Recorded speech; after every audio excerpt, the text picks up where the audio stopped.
김이율 씨가 쓴 오늘 또 사랑을 미룬다라는 글 중에 자신의 경험을 쓴 이러한 내용이 있습니다. 한 번은 지하철을 타고 올라오는데 껌을 파는 할머니가 있었어요. 딱딱한 빵을 물도 없이 먹는데 너무 마음이 아팠습니다. 껌을 사드릴까, 우유를 사드릴까, 여러 생각이 스쳐 지나갔지만 나의 발걸음은 그곳을 그냥 스쳐 지나갔습니다. 며칠이 지나 다시 그곳을 가게 되어졌는데 할머니의 생각이 나서 이번에는 우유를 사서 올라갔습니다. 그런데 할머니가 계시지 않아요. 그러다가 며칠이 지나서 다시 그곳을 가니 할머니가 그 자리에서 껌을 팔고 있었습니다. 불이 나게 다시 아래로 내려가서 우유를 사서 할머니 앞에 갔습니다. 할머니, 무슨 일이 있으세요?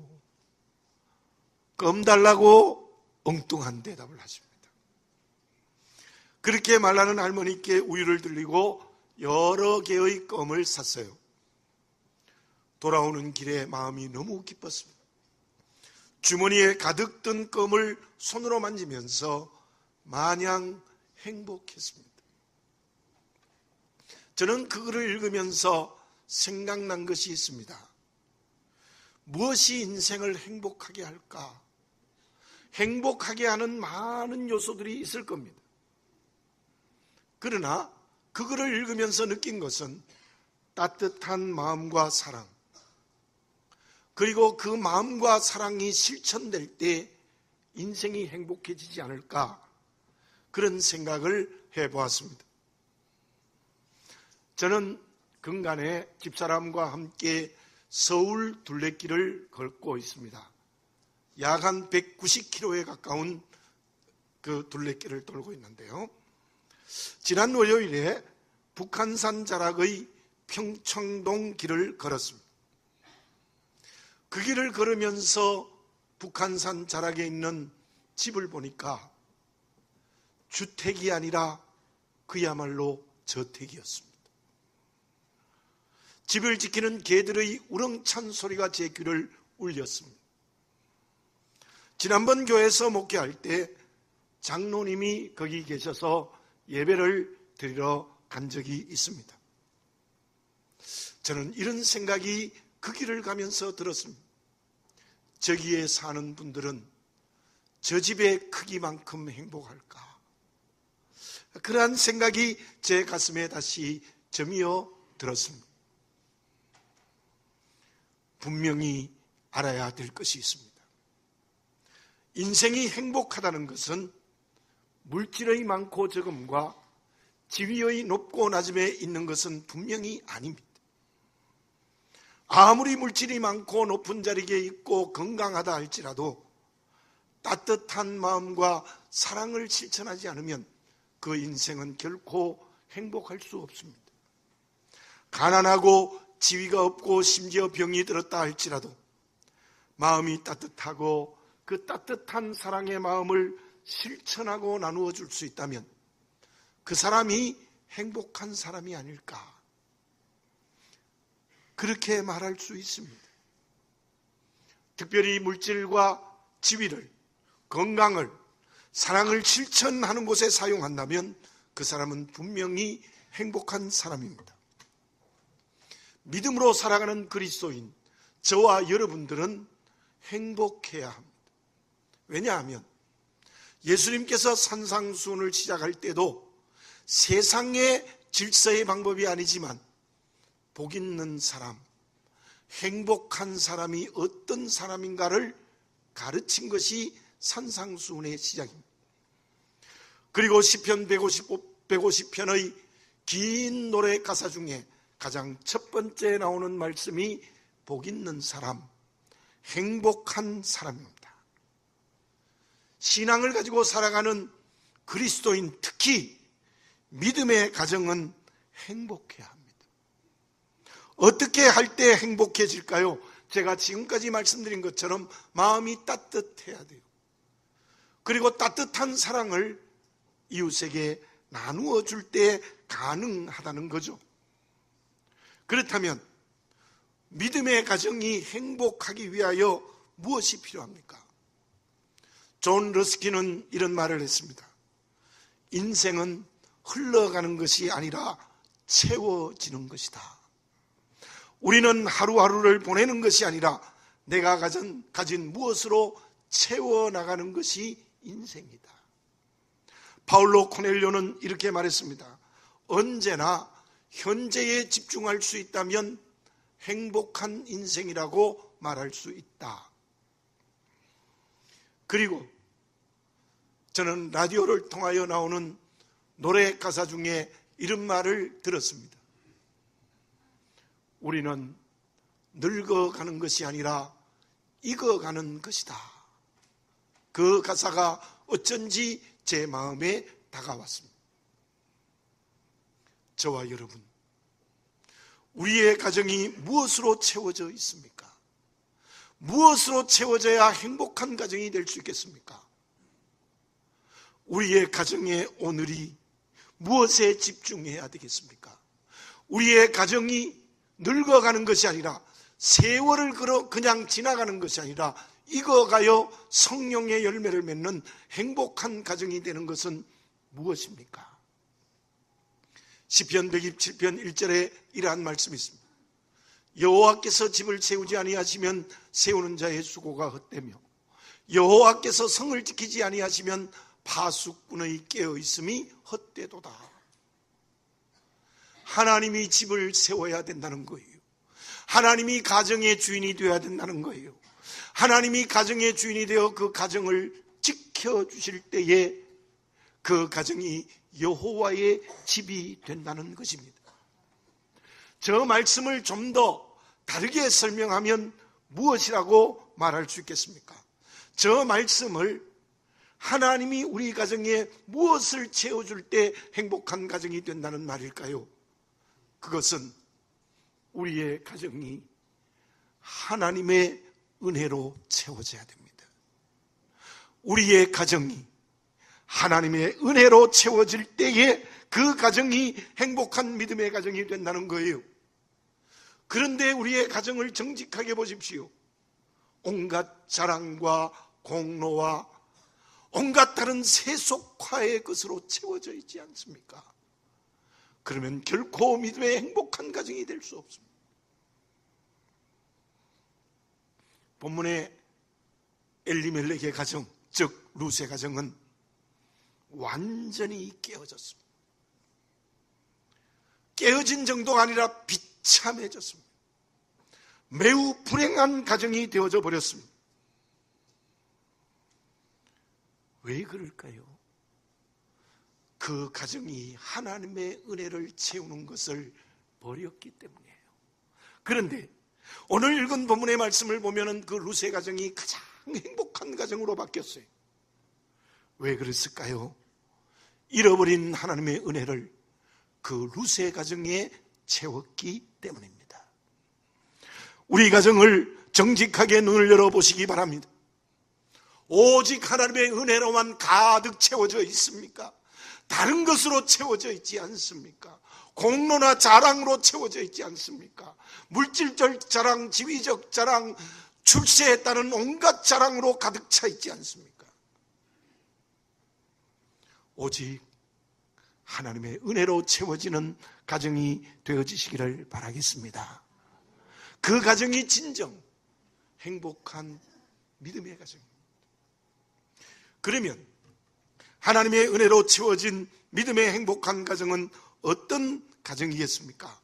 어떤 믿음이 가족들에게 있을 때에 은혜로 채워진 가정이 될 수 있겠습니까?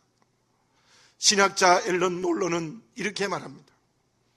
어떤 사람이나 신이 있다. 자기의 삶의 으뜸으로 삼는 것이 신이다. 어떤 사람은 돈, 어떤 사람은 권력, 어떤 사람은 위신과 명예, 자아와 출세, 사랑. 그런 것들이 신이 될 수 있는데 그 신을 자기의 의미와 활력의 원천이며 최고의 가치로 삼는다. 그들은 그것들 때문에 진정한 신인 하나님과의 관계를 닫아버린다. 그러므로 만나는 사람과의 관계까지도 그 신 때문에 다 닫아버린다는 말을 했습니다. 하나님의 은혜로 채워진 믿음의 가정은 어떤 가정입니까? 하나님께 열려 있어야 됩니다. 그리고 가족끼리 서로 열려 있어야 됩니다. 하나님과 닫혀 있고 가족들 사이가 닫혀 있으면 그 가정은 결코 은혜로 채워진 가정이 아니라는 것입니다. 본문의 루스의 가정을 생각해 봅시다. 왜 이 가정이 은혜로 세워지게 되었습니까? 가정의 호주였던 엘리멜렉이 재산을 정리해서 이방 땅인 모압으로 이사를 갔습니다. 왜 갔습니까? 베들레헴에 큰 흉년이 들어서 그것 나누기 싫었어요. 왜냐하면 이 엘리멜렉은 큰 부자였습니다. 그래서 하나님께서 허락한 은혜의 땅인 베들레헴에서 재산을 전부 정리해가 들고는 이방 땅인 모압 땅으로 이사가 버렸습니다. 그리고 더 결정적 문제는 말년과 기련이 나는 두 아들을 전부 모압 여자, 이방 여자하고 결혼을 시켰어요. 그것은 하나님의 은혜를 무시한 행동이었습니다. 주신 은혜를 발로 찬 겁니다. 하나님과의 관계를 닫아버렸습니다. 가족 관계도 다 닫혀버렸습니다. 그 결과가 어떻게 되어졌습니까? 얼마의 시간이 지나자 재산을 다 잃어버렸어요. 뿐만이겠습니까? 엘리멜렉과 두 아들이 죽었습니다. 이게 어떻게 됐어요? 이 고대 사회에서 과부가 되면요, 경제적 능력이 없어요. 재산도 다 잃어버렸죠. 비참해졌습니다. 자식 하나 낳지 못하고 남자 셋이 몽땅 죽어버리고 여자 셋만 남은 거예요. 그때 엘리멜렉의 아내였던 나오미가 고향에 돌아오기로 마음의 결정을 합니다. 그리고는 모압 여자 두 며느리에게 이렇게 말했습니다. 너희들 젊은이 갈 길 가라. 다른 남자와 결혼해서 인생을 행복하게 살아라. 그랬더니 오르바는 결국 갈 길을 갔고 룻은 어머니를 따라옵니다. 그때 룻의 고백이 무엇이었습니까? 1장 16절 17절을 봉독해 드리겠습니다. 룻이 이르되 내게 어머니를 떠나며 어머니를 따르지 말고 돌아가라 강권하지 마옵소서. 어머니께서 가시는 곳에 나도 가고 어머니께서 머무시는 곳에서 나도 머물겠나이다. 어머니의 백성이 나의 백성이 되고 어머니의 하나님이 나의 하나님이 되시리니 어머니께서 죽으시는 곳에서 나도 죽어 거기 묻힐 것이라. 만일 내가 죽는 일 외에 어머니를 떠나면 여호와께서 내게 벌을 내리시고 더 내리시기를 원하나이다 하는지라. 아멘. 여러분 저를 한번 따라서 해볼까요? 어머니의 하나님이 나의 하나님입니다. 기가 막히는 고백을 해요. 여러분들 구약에서 모압 백성이 누굽니까? 롯의 자손들입니다. 롯이 그 딸들과의 관계에서 낳은 자손이 모압이에요. 모압 사람들은 여호와의 총회에 절대로 들어오지 못하는 성경 말씀이 있어요. 그런데요, 이 모압 여자인 룻이 어떤 고백을 하느냐 하면 어머니의 하나님이 나의 하나님이십니다. 그리고 내가 어머니를 떠나면 이 내가 믿는 하나님이 내게 벌을 내리시고 벌을 내실 것입니다. 룻은 기가 막히는 비참한 상황 속에서 젊은 여성입니다. 이스라엘의 하나님, 우리가 믿는 여호와의 하나님을 만납니다. 하나님과의 관계를 확 열어젖힙니다. 그리고는 시어머니와의 관계를 열어젖힙니다. 여러분들 요즘 같으면 그 상황이 되면 누가 따라가겠어요? 근데 어머니께 마음을 다 엽니다. 죽음 외에는 어머니와 나가 갈라설 수 없습니다. 만약 그러면 하나님이 내게 벌을 내리실 것입니다. 어머니를 따라 베들레헴에 갑니다. 그리고는 보리 이삭을 주어 어머니를 공개합니다. 비참했지만 룻은 하나님과의 관계를 열었고 어머니와의 관계를 열었습니다. 그러니 그 가정이 은혜로 채워질 수밖에 없었던 거예요. 그 후에 룻은 보아스와 결혼하게 됨으로 말미암아 엘리멜렉의 가정을 여호와의 집으로 다시 회복합니다. 오늘 본문의 기록대로 아들 오벳을 낳습니다. 그 모습을 보고 오늘 본문의 말씀에는 동네 여인들이 하나님을 찬송하며 축복합니다. 15절에 보면 이는 내 생명의 회복자이며 내 노년의 봉양자라 곧 너를 사랑하며 7 아들보다 귀한 내 며느리가 낳은 자로다 하니라.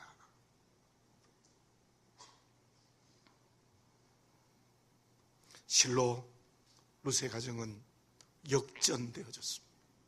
행복한 믿음의 가정이 되어졌습니다. 그 이유가 무엇입니까? 룻이 하나님과의 관계를 열었어요. 어머니와의 관계를 생명을 다하고 열고 그 생계를 책임졌어요. 그 결과로 그 가정이 하나님의 은혜로 채워진 가정이 된 것입니다. 우리 가정은 어떻습니까? 모든 가족들이 하나님과의 관계가 열려 있습니까?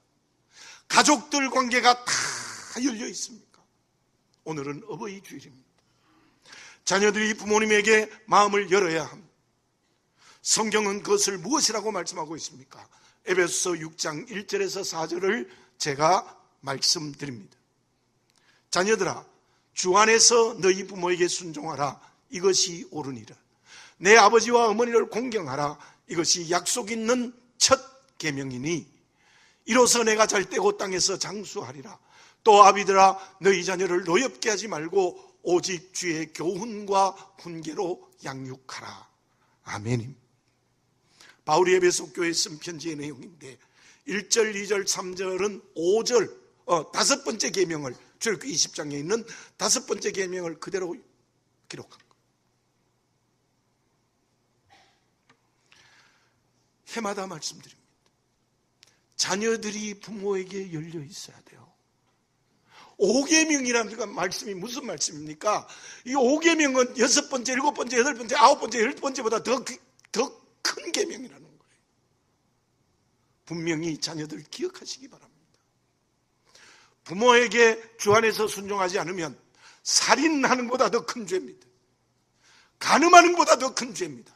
도적질하는 것보다 더 큰 죄입니다. 남에게 누명을 뒤집어 씌우는 것보다 더 큰 죄입니다.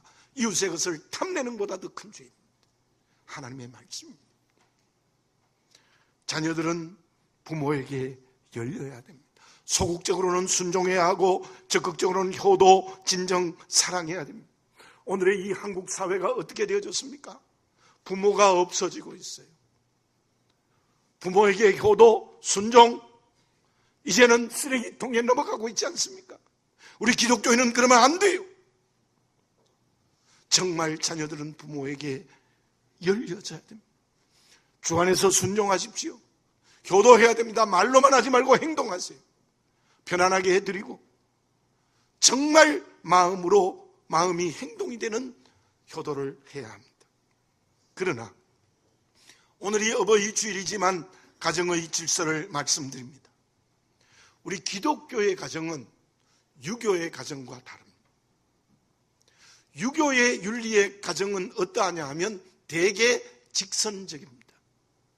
효를 강조합니다. 효를 강조한다는 무슨 말이냐 하면 좀 심하게 얘기하면 부모는 아무렇게나 해도 자식은 무조건 순종해야 된다는 거예요. 저도 그렇게 배웠어요. 어릴 때부터. 무조건 순종해요. 유교는 일방적인 효를 말합니다. 또 하나는 우리 남성들이 들어야 될 말입니다. 한국에 그게 남아 있습니다. 아직도 가정은 남자 중심입니다. 물론 남자 중심의 의미가 성경에도 있어요. 그러나 절대로 차별이 없는 거예요.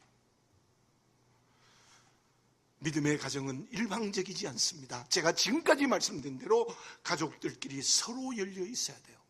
앞에서 말씀드린 에베소서 6장 4절의 말씀처럼 부모는 자녀를 노엽게 하면 안 됩니다. 말씀으로 가르치고 훈계해야 합니다.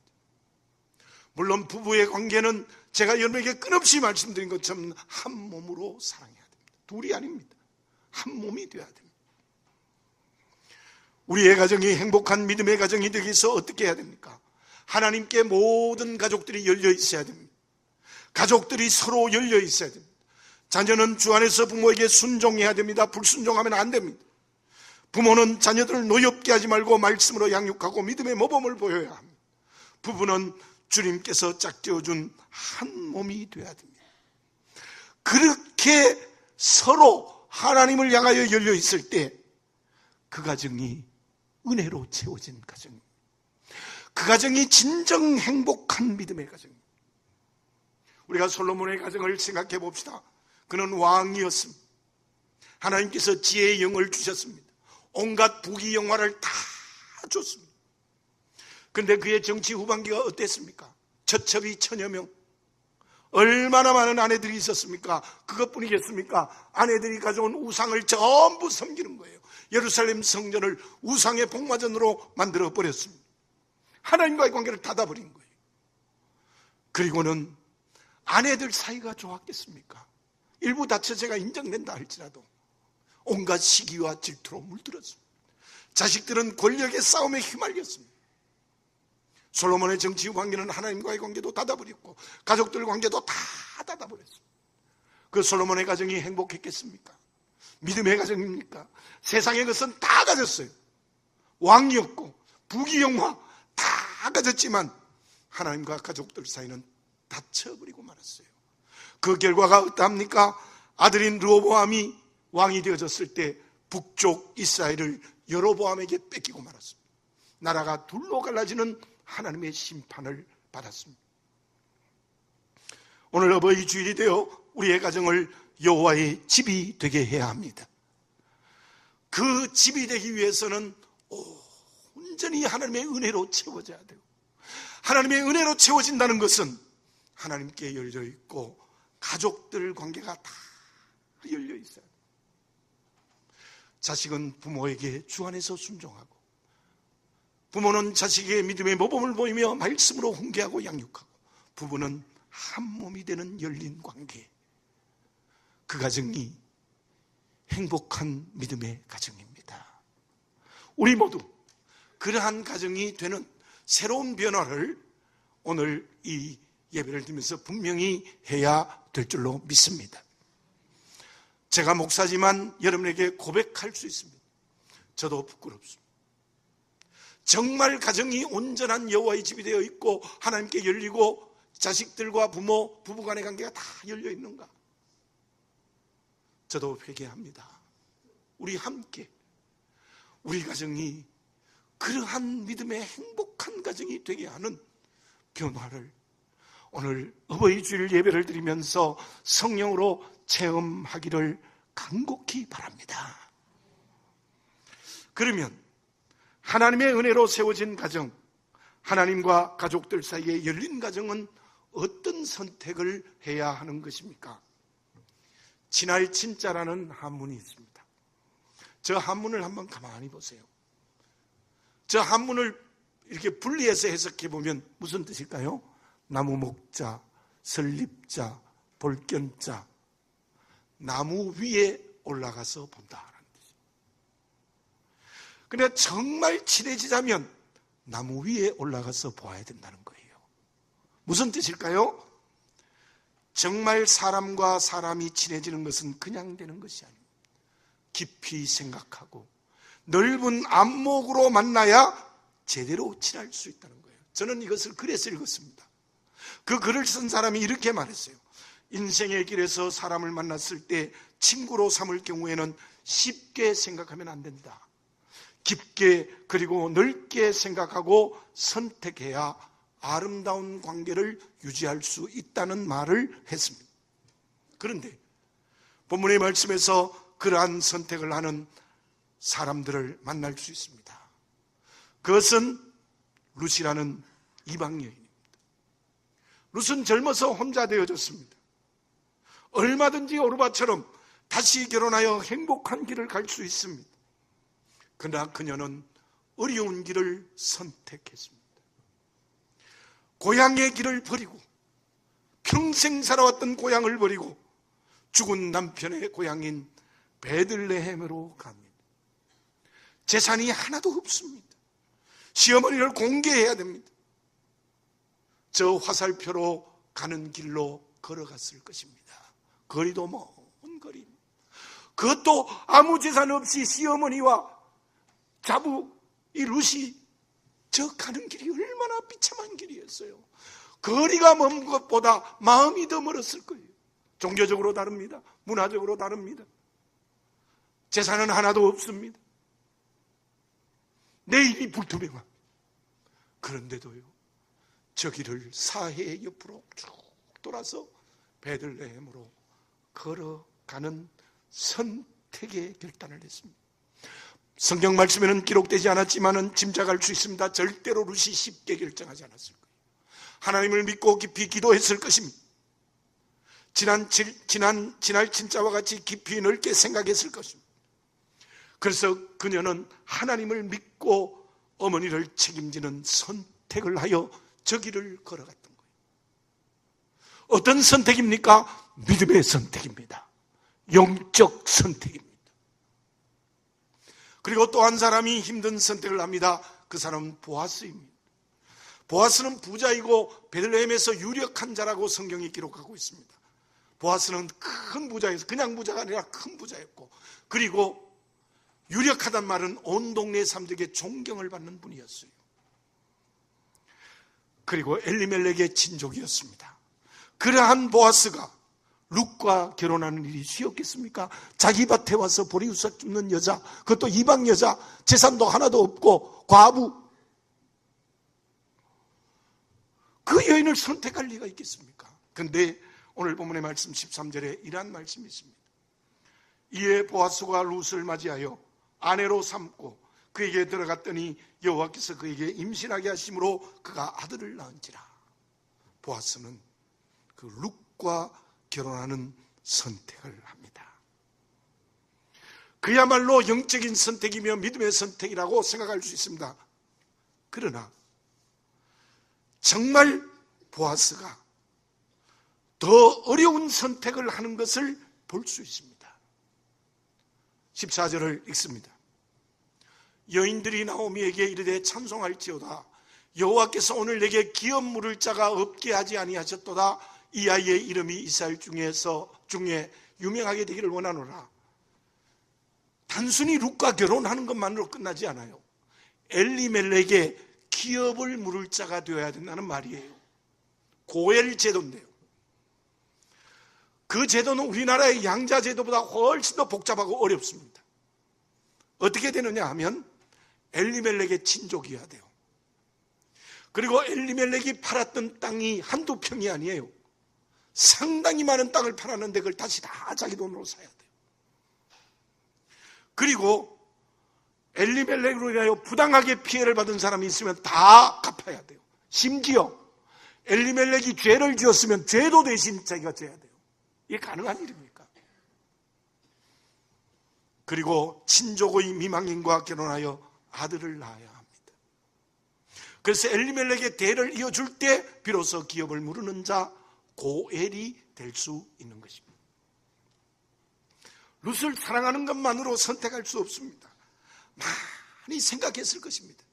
깊이 기도했을 것입니다. 넓게 생각했을 것입니다. 그리고 선택했습니다. 그 선택은 믿음의 선택이요 영적 선택입니다.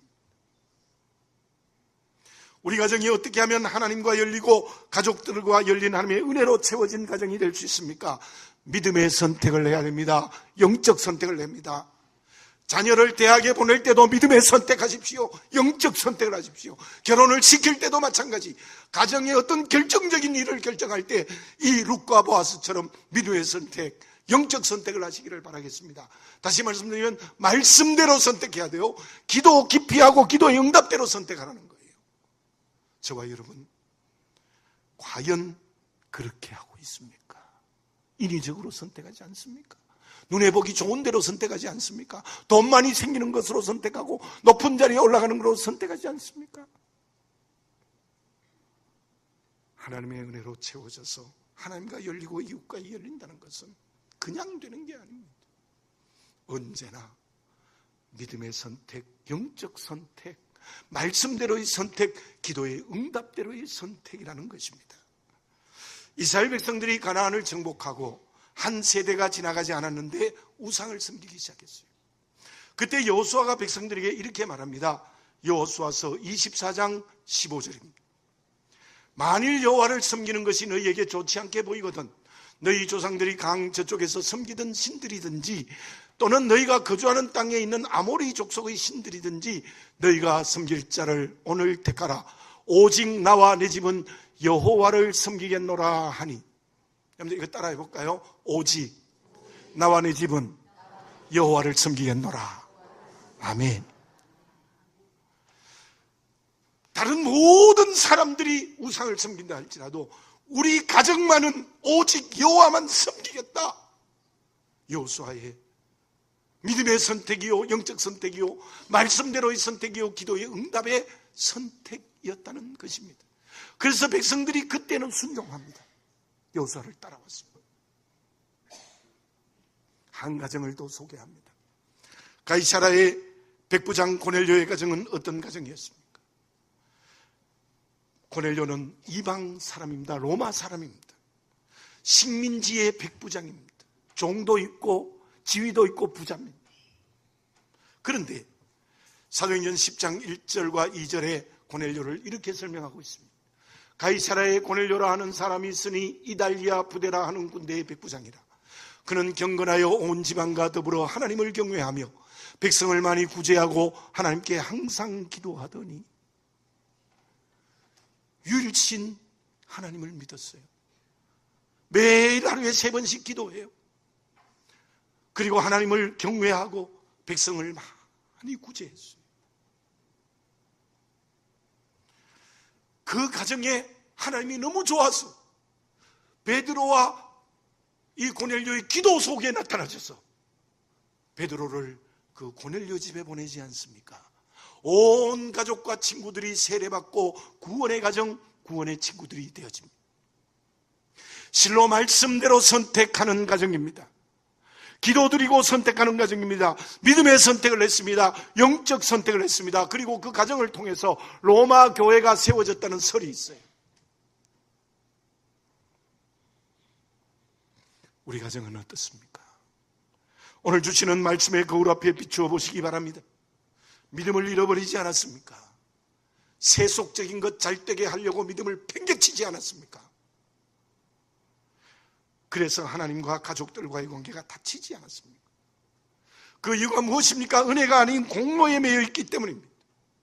그래서 말씀과 기도로 선택하지 않고 세속적인 방법으로 가지 않았습니까? 오늘 이 예배가 1년에 한 번 드리는 어버이 주일이 되면 안 됩니다. 5월이 가정의 달이 되니까 생각하는 것으로 끝나서는 안 됩니다. 오늘 이 예배를 드리면서 오늘 말씀대로 우리의 가정이 성령으로 거듭나야 될 줄로 믿습니다. 하나님께 열리고 서로 열린 은혜의 가정이 되어야 됩니다. 자녀들은 부모님에게 순종하고 부모는 말씀으로 자녀들을 양육하고 부부는 한 몸이 되어야 합니다. 그리고 언제나 말씀과 기도의 응답으로 선택하는 믿음의 선택, 영적 선택을 하는 가정이 되어야 합니다. 그 가정이 진정 행복한 가정입니다. 그러면 믿음으로 세워진 행복한 가정에 하나님은 어떤 축복을 하십니까? 13절을 읽어보겠습니다. 다시 한번 읽습니다. 이에 보아스가 룻을 맞이하여 아내로 삼고 그에게 들어갔더니 여호와께서 그에게 임신하게 하심으로 그가 아들을 낳은지라. 17절에 보면 그 아들의 이름을 오벳이라 지었습니다. 18절에서 22절까지가 우리 어려운 사람 이름이 나오지만 같이 한번 읽어보겠습니다. 시작. 베레스의 계보는 이러하니라. 베레스는 헤스론을 낳고 헤스론은 람을 낳았고 람은 암미나답을 낳았고 암미나답은 나손을 낳았고 나손은 살몬을 낳았고 살몬은 보아스를 낳았고 보아스는 오벳을 낳았고 오벳은 이새를 낳고 이새는 다윗을 낳았더라. 아멘. 룻과 보아스가 결혼하여 오벳을 낳았어요. 나오미가 품에 안아 양육했습니다. 오늘 본문의 말씀은 동네 여인들이 축복했습니다. 그 축복이 이루어졌습니다. 그 축복이 무엇입니까? 오벳은 다윗의 할아버지. 결국 룻과 보아스를 통하여 다윗의 왕가가 시작되어졌어요. 룻이 다윗의 증조모입니다. 학자들이 다 인정합니다. 물론 다윗이 기도 많이 하고 말씀에 순종하여 참 놀라운 왕이 되어 이스라엘의 국보가 되어졌습니다. 그런데요, 그 다윗이 된 이유는 룻과 보아스 때문이라는 거예요. 룻과 보아스가 그때 은혜로 채워진 가정을 만들어서 하나님 앞에 세우니까 그 자손의 다윗이 나타난 겁니다. 믿읍시다. 우리가 정말 믿음의 행복한 가정이 되면 우리 자손 대대로 하나님이 축복해 주실 줄로 믿습니다. 우리 자손에게 다윗이 태어날 줄 믿습니다. 이 축복 주신다는 거예요. 그뿐이겠습니까? 마태복음 1장 족보가 오늘 본문의 말씀 일부에 나옵니다. 이방 여인 룻. 모압은 절대로 총회의 회중에 들어오지 못한다는 룻이라는 여자가 예수님의 조상으로 그 이름을 올리고 있습니다. 룻을 통하여 예수님이 태어났고 룻을 통하여 예수님이 태어나서 만인을 구원하는 역사를 일으켰다는 거예요. 이 축복을 받으시기 바랍니다. 정말 우리의 자손들을 통하여 대대로 구원의 역사가 일어나고 주님을 통하여 하나님의 나라가 이루어지는 축복의 자손 대대가 되면 그보다 더 큰 축복이 어디에 있겠습니까? 그게 오늘 우리 가정을 행복한 믿음의 가정으로 만들 때 가능한 것입니다. 저와 여러분, 제가 부끄럽다고 말씀드렸습니다. 저와 여러분, 우리의 가정을 스스로 질문해 보시기 바랍니다. 진정 믿음으로 세워진 행복한 가정입니까? 기도드리겠습니다. 거룩하신 아버지 하나님, 우리의 가정을 다시 한번 정직하게 보게 해 주시옵소서. 진정 깨어졌던 엘리멜렉의 가정이 룻을 통하여 믿음의 행복한 가정으로 변화된 것처럼 우리 가정에 깨어진 부분은 무엇입니까? 하나님의 은혜로 채우지 않고 온갖 공로를 자랑하는 것은 무엇입니까? 서로 열리지 않고 하나님과도 다쳐버린 것이 무엇입니까? 믿음에 선택하지 않고 인위적으로 선택하는 것은 무엇입니까? 주여, 그 모든 것을 버리고 다시 한번 믿음의 행복한 가정으로 거듭나는 성령의 체험을 하는 오늘 저희들이 되게 하여 주시옵소서.